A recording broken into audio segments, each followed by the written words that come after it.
Man, banner offensive weekend in South Louisiana for the Tigers and the Saints, huh? Saints play Atlanta in what looked to be a pretty fired-up Superdome early on in that game. The offense just never showed up. Never showed up.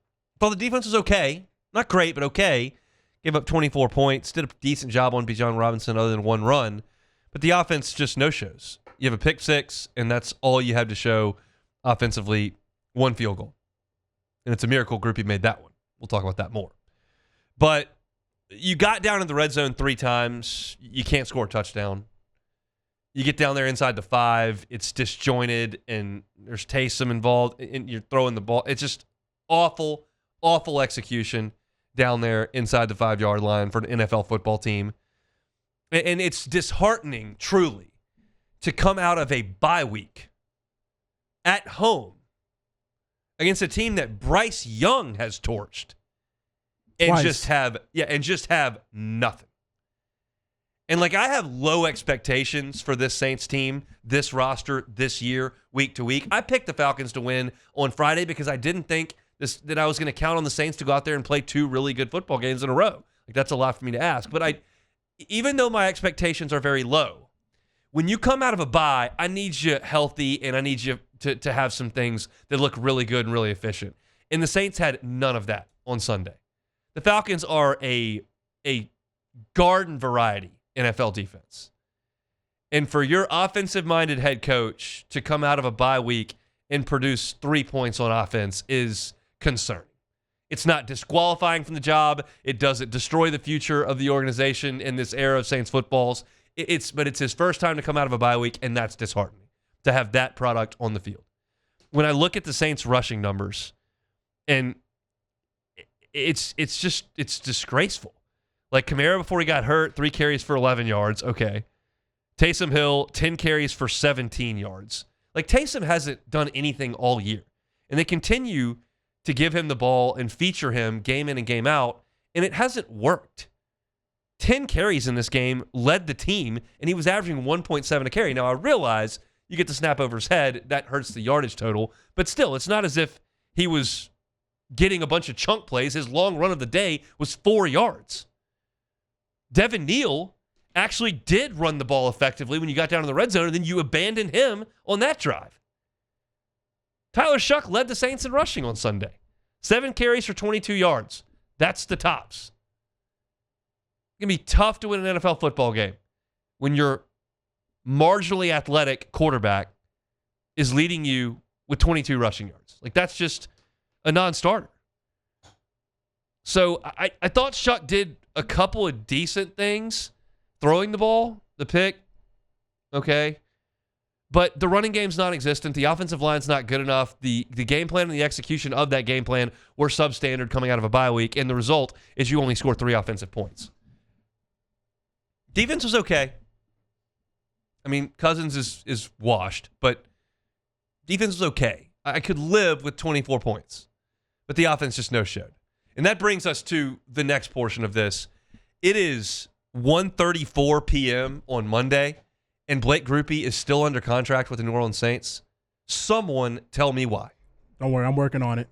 He leads the NFL, 8 misses, and if you want to miss a couple of 57-yarders, I will briefly look the other way. You start missing kicks from under 40, no. I got to have somebody else. Get somebody else. Charlie Smith, fine. Go to the waiver wire, fine. There's no excuse in having Blake Grupe go out there and miss a kick nearly every week. We are not even through November yet. He has 8 misses. 8. Sometimes the kicker has a bad day. You miss 3 kicks in the game. You lose the game by 6. Like, that's a tough day for a kicker. Okay, that's a tough Sunday. This is every game. Every game he misses a kick. He missed 2.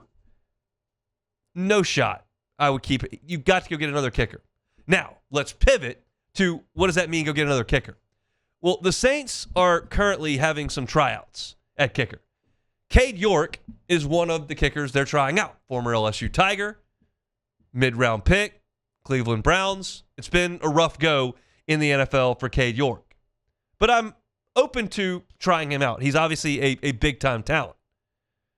What I'm not open to is signing Justin Tucker. No. I'm reading Ross Jackson's tweet here. He covers the Saints, Locked On Saints, and certainly over at LouisianaSports.net.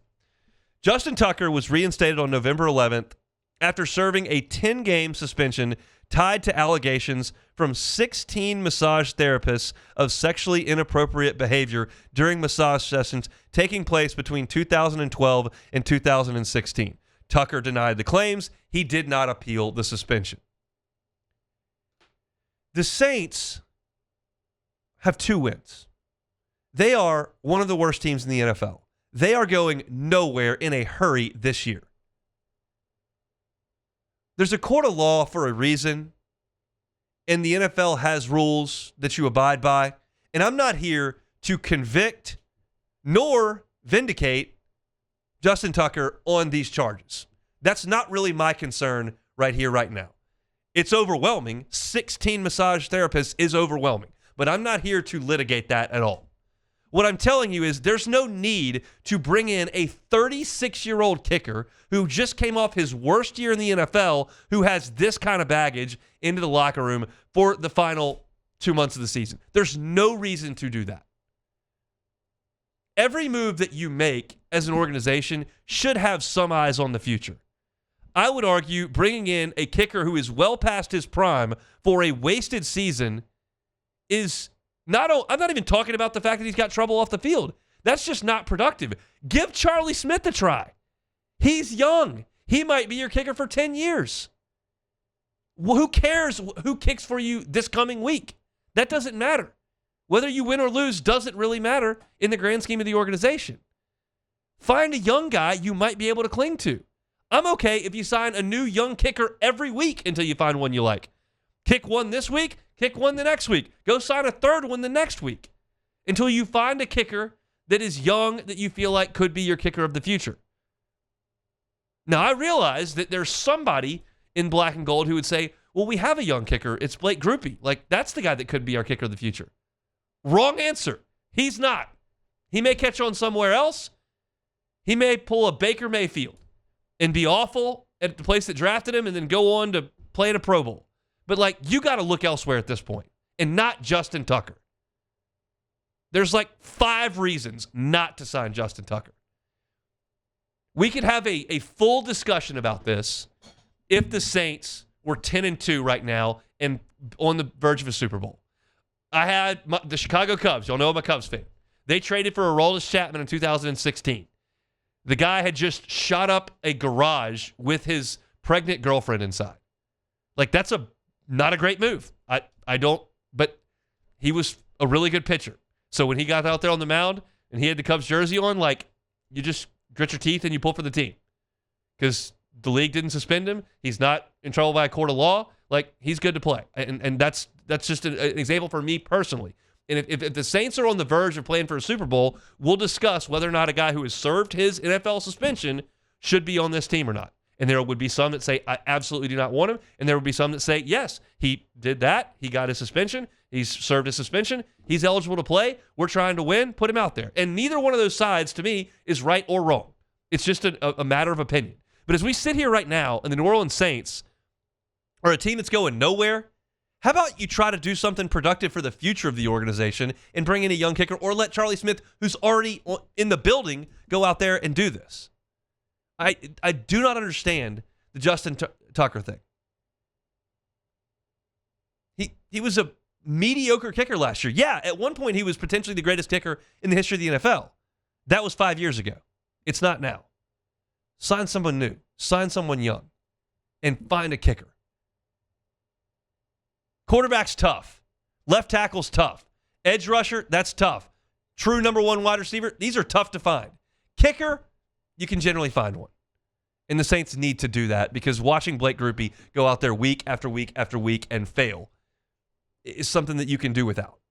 And I think the Saints need to make that happen with a quickness. Hey, it's on. Thanks for watching Hunt on Saints. Before you leave, help us out a little bit. Hit that like button, leave your comments in the section below, and hit that subscribe button so you get all our content right here from Hunt on Saints. We'll see you next time.